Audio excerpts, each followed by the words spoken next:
Night lays itself across the Appalachian spine, like a quilt stitched by fog and wind, the ridges folding over one another until distance becomes a secret, and in that layered hush the old mountains begin to sound like a library, turning its own pages. As if what you hear between the trees is not wind at all, but a ritual the land conducts in its own language while we pretend our lanterns make us fluent. The rumors have a way of finding you before you find them, sliding in on campground gossip and truck stop coffee, tailies of circles pressed into leaf litter where no game bedded down, altars made of stacked creek stone that no flood disturbed, and candle drippings on sandstone ledges where no trail official admits a path, all hinting at hands that gather after midnight to practice memory the way others practice prayer. Locals do not usually call them cults, and when they do, the word carries more weather than accusation, because here a cult can be a family habit shaped into a ceremony, a seed-saving guild that prefers darkness to attention, a grave-tending company that keeps a calendar the internet does not keep, and the secrecy is less about malice and about the way the mountains reward the quiet with inheritance. If you want to chart where the rituals breathe, start with the places where the chestnut once ruled, the long slopes where ghost stumps still crown, where old barns smell like a vanished bread and deer pass through as if remembering another forest. Because in those corridors of loss, the gatherings feel like an answer the land whispers to itself about what it lost and how it means to keep the rest. Roads built for timber and later abandoned have learned to become corridors for something else. Green tunnels of rhododendron, where footprints always look older than they are. Bridges that serve only the night now, their planks holding a history of quiet weight. And if you stand there and listen long enough, the creek sounds like breath drawn in before a word is spoken. There are signs, if you know, to lower your eyes not to the dramatic, but to the delicate, to bundles of river reed tied with horsehair, and tucked into root hollows to bark, shaved into pale crescents that mark a curve of moon you cannot see through the canopy to cairns, that hide not messages, but seeds wrapped in oiled cloth, each a vote cast for another season, by hands that do not wish to be thanked. Some fires are very old, and their rings of stone have learned the manners of a family table, so that ashes linger in a quiet circle, where the wind ought to scatter them, and these hearths sit in coves, where song does not echo, but folds back in, and on certain nights, a low hum lifts as if the hills themselves are tuning, a note that might be a river's throat, or might be a room warming up to a name. The stories that drift from ridgeline cabins speak of processions that move without lamps, of figures with fur-wrapped ankles and pockets full of salt that is not for food, of lay preachers who carry two books, one sewn from blank pages that are never written on. And even if these details are embroidery, the pattern they decorate has a consistency that makes skepticism walk a little slower than usual.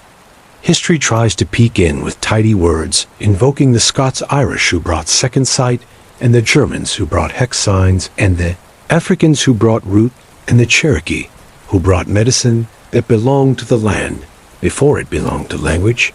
And somewhere in that braid the modern whisper tangled itself,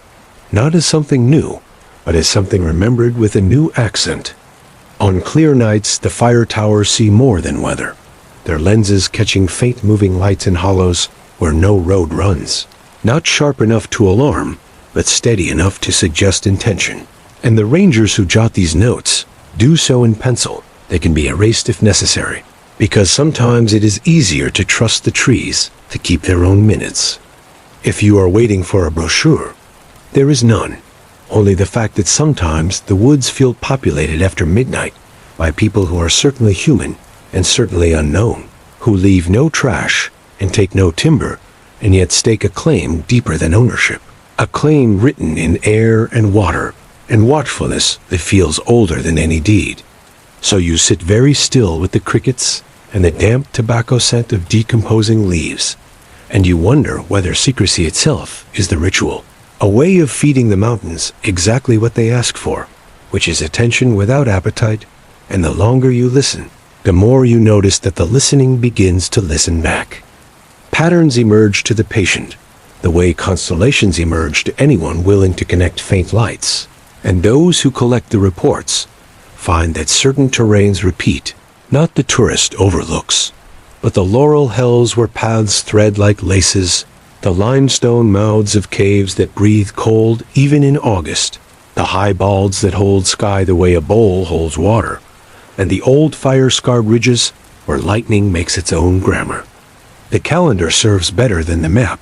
because dates cluster around hinge points of light, equinoxes, and solstices, and the in-between days farmers, once watched as closely as priests. And the times are not midnight melodrama, but dusks and dawns when the deer change. Their minds and the whippoorwills choose a new verse, which is when those quiet companies tend to pass like the shadow of a slower cloud. Each place earths the rumor in a different mineral, with the karst hollows of Kentucky offering tripstone rooms where chalk marks appear and flake, with the shale shelves of West Virginia holding circles of smooth river stone, carried impossible distances uphill, with the granitic spines of North Carolina presenting crabapple thickets, crooned into archways, by hands that leave no cuts, as if the branches learn to bend themselves. Light behaves in complicity, and anyone who has watched the brown mountain lights skim a ridge knows that the mountains are not stingy with strangeness, and in those same counties, blue ghost fireflies rise in June like slow thoughts that prefer not to be photographed. And it takes only a small step to propose that people who love secrecy might choose to make ceremony where secrecy grows on its own. Not every sign is beautiful, and hikers speak of finding glass bottles buried at old property lines with hair and rust inside and pins, arranged like careful punctuation.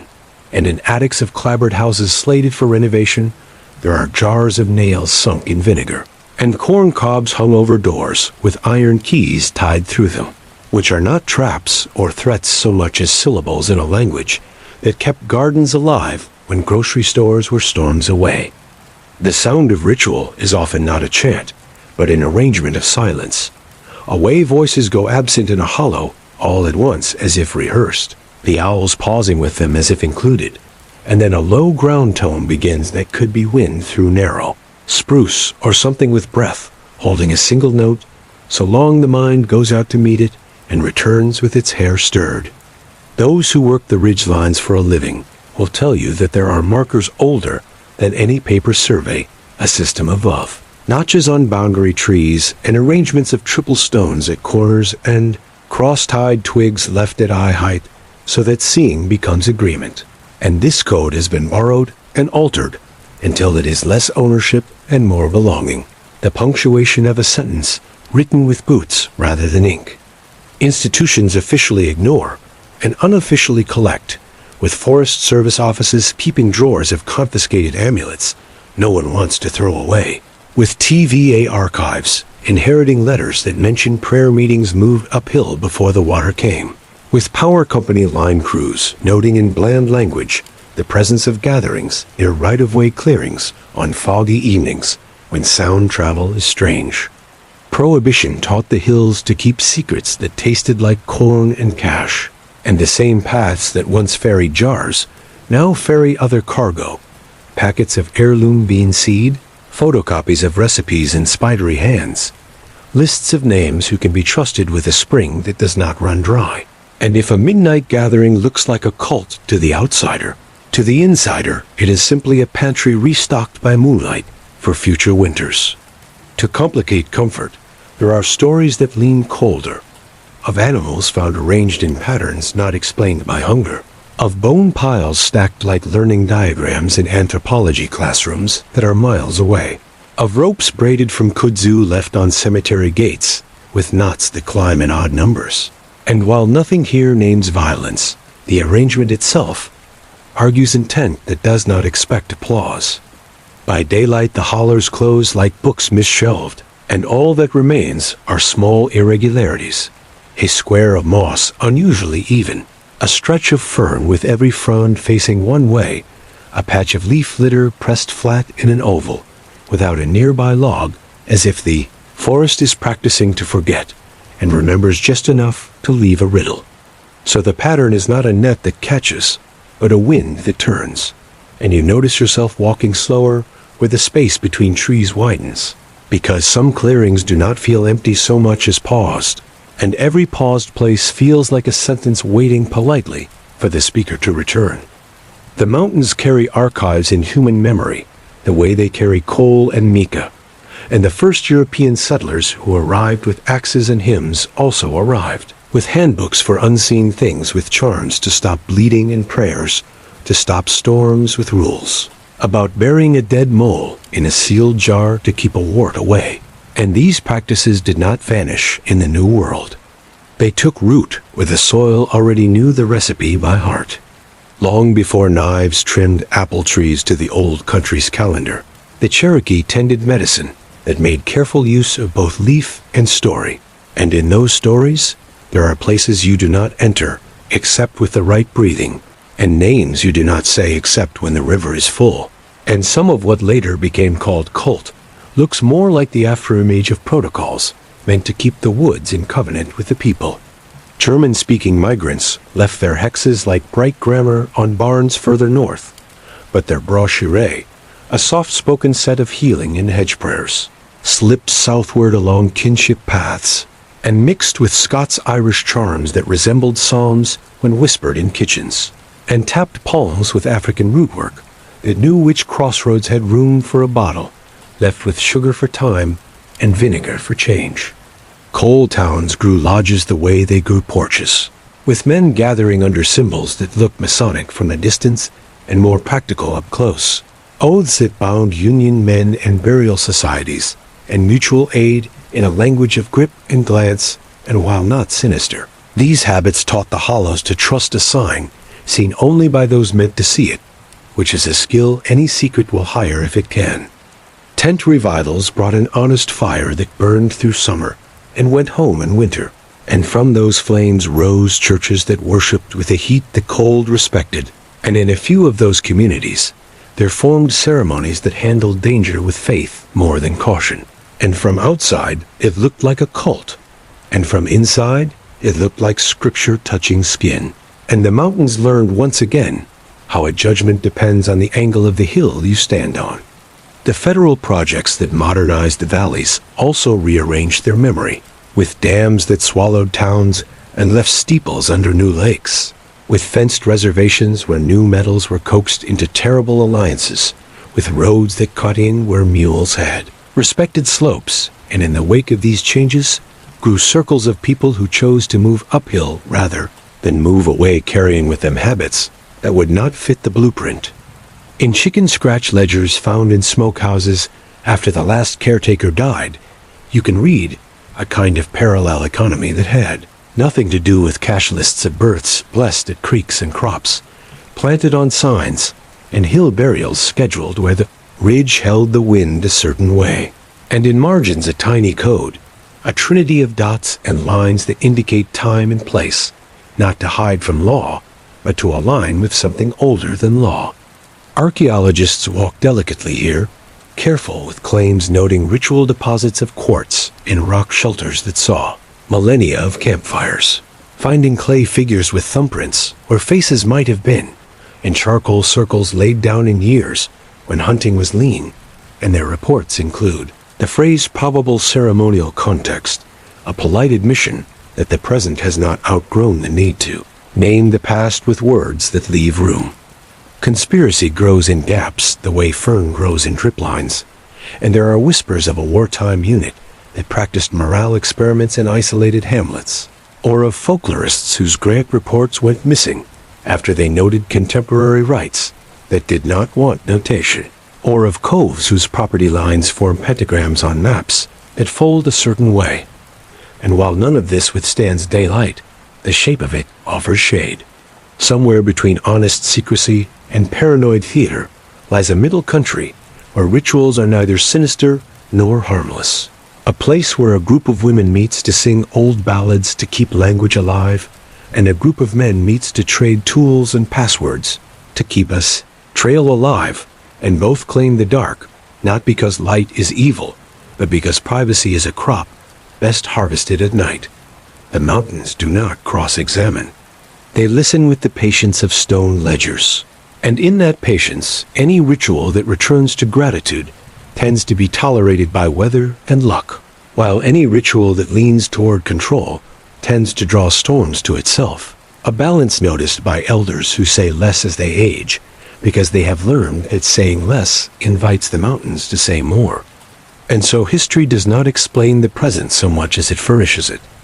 setting a table with implements you can pick up or leave alone. And if you pick them up, you find that your hands remember shapes they have never held before, as if the fingers themselves had lineage, and that is the point at which a rumor begins to feel like an heirloom. In recent years, the mountains have caught a new kind of watcher who brings a lens and uploads at dawn, and the footage that floats back down. Into town is a mixture of the sincere, the staged, and the accidental. A patchwork of shutter speeds, catching fog as presence and deer eyes as portals. And in that river of imagery, there are frames that seem to capture circles of figures in white on balds at first light until another angle reveals laundry left to air on a shepherd's line. More troubling are the small, consistent anomalies that elude easy dismissal time-lapse sequences, showing discrete glows forming a ring around a hemlock grove with no campsite in sight, thermal footage that records human warm signatures where no tracks later appear, audio that registers a structure to the quiet,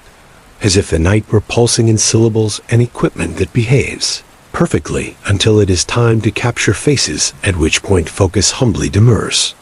Those who maintain trails tell their own story in staples and paint, noting mornings when blazes are subtly shifted, to guide feet toward a spring off-map, finding braided grapevine stretched low across a hoof-worn path, not to snare, but to suggest another way, and replacing signs that vandals sometimes alter to anger hikers only to discover a variation that does not anger, but edits toward a different destination that returns you safely to your car by a longer, wetter, quieter loop. In burned-out churches that return to the forest after the timber money left, there are soot marks that look like handprints at first and like fern fronds later, and pews layered in mouse quiet that hold folded quilts with patterns that the quilting guilds will not name, motifs that look like topographic lines if traced on plastic, as if the fabric wished to hint at routes best walked by very few. Drones are the new ravens, and they fare poorly over certain hollers. Dropping signal in squares, you can map with unpleasant precision, as if a curtain hangs from ridge to ridge through which radio is reluctant to pass, and the pilots who lose them do not recover footage, but do sometimes recover their craft tied with a fresh bowline to a tree root, as if someone chose to secure a lost thing rather than to hide it.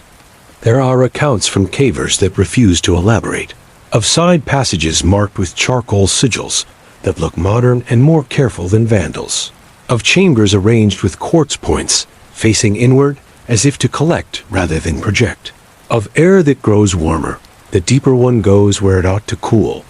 And at the edge of these stories there is always restraint, as if naming the chambers too closely would be a trespass worse than the trespass of a boot. Not all gatherings are human, and anyone who has stepped into a frog chorus understands how the body can be persuaded into awe. So it is possible that some rituals assigned to people belong to geology and biology and chance. And yet, even if nature is the efficient, there is a category of human attendance that knows how to stand just out of sight and accept a liturgy offered by fog and vine. Among the theories that lean toward comfort is the one that calls these circles stewards, rather than conspirators, keepers of springs when the droughts come and owns, keepers of seeds when the corporations come, and keepers of bone when the bulldozers come. A guild that collects scattered customs and binds them into a nighttime practice, so the daytime looks unremarkable, which is a strategy any endangered thing might adopt if given a night with which to think. Against that reassurance, the colder details persist, the scattering of tiny animal bones in spirals, not quite natural, the blindfolds of cloth, caught on branches where no trail runs, the steel bucket found in a dry creek bed with a mirror at its bottom, an ash at its lip, and the effect is not frenzy, but arithmetic tally that slowly accumulates until you have to decide whether caution is wisdom or fear in better clothing. The law is less interested than rumor expects, because proving a crime requires harm, and proving a cult requires an invitation. And what the wardens know is that the woods do best when left to manage their own mysteries, stepping in only when fires swell or graves are disturbed, which is why the official language remains bland and useful, and why unofficial language grows rich and suggestive. The last mile into one of these coves is always the longest mile cutting through rhododendron. So tight your shoulders learned humility, and your breath sounds like someone else's. And at a certain point, the trail unthreads altogether, and the earth feels padded by more. Then duff, as if steps had been happening here for a long time at a pace the day does not know. Which is where you pause, not because you fear what is ahead,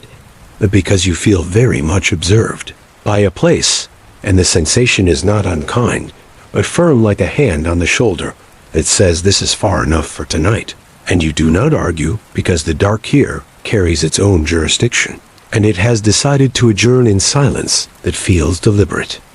The older you let the mountains become, the more they stop being scenery and start being an archive. And in that archive, the pages written by secret hands look less like heresy and more like marginalia notes added by readers who love the text enough to argue with it in small, careful handwriting that expects to be read only by those who care to lean close. It is tempting to divide the story into good and ill, to assign the seed savers to the light and the bone spirals to the dark, but the forest offers no such neat ledger, only a practice of reciprocity that rewards what feeds and resists what takes. And the young gatherings that endure are likely the ones that know how to give the woods back to itself after borrowing a night. Meaning accumulates the way moss does quietly and on the shaded side. And if you stand long enough at the edge of a cove where a hum lives, you start to feel less like a detective and more like a guest invited to witness a liturgy whose primary sacrament is paying attention, a ceremony of hand to bark and foot to stone and breath to fog that makes you more careful in your ordinary hours. There is a conspiratorial diagram that overlays this gentleness, claiming networks and codes and designs more precise than moss requires. And this diagram has the satisfying geometry of certainty, but it risks flattening a terrain that asks for contour. So perhaps the wiser conspiracy is the one between land and people who choose to keep one another unadvertised, colluding in survival rather than spectacle. Ritual in these hills does not love audience. It loves continuity, which is why you can hear it only if you promise not to clap a promise the woods enforce by being too dense for applause to travel. And as you accept that rule, you start to understand why secrecy here tastes less like shame and more like stewardship, a flavor you recognize from other things you've kept, because the keeping was itself the point. When you look back at the small signs, the tied reeds, the quartz points, the careful ashes, you begin to suspect that the mountains have tutored their people to speak softly on purpose, because the louder the world grows, the more value silence carries as a pedagogy. And what these circles might be teaching most of all is how to live inside a place, in a way that lets the place remain itself. The internet will keep asking for proof, and proof will keep behaving like fog, coalescing when handled gently and vanishing when grabbed. And it may be that the only useful proof lives in the change the woods make in you, the quieter step, the slower eye, the willingness to let a trail end without disappointment, because endings here are usually doorways you are not meant to use.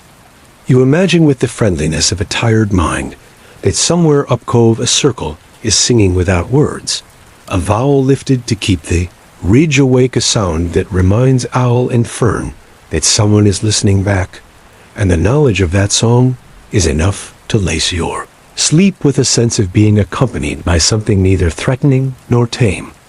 The last thing the mountains ask before you leave is not that you believe, but that you respect, that you let rumor keep its edges soft so it can fit through laurel without tearing, and that you return in a different season to see whether the same hollow teaches a new lesson in a new light, because the curriculum here is seasonal and your enrollment is ongoing. If you find a sign meant for someone else,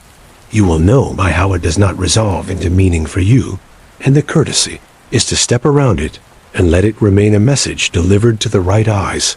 and to accept that mystery is a commons best shared by leaving certain gates unlatched and certain paths unadvertised. Before you drift into sleep, remember mystery is never truly lost, only waiting to be found. If you enjoyed this journey, subscribe for more relaxing ancient mysteries, and let your curiosity guide you deeper.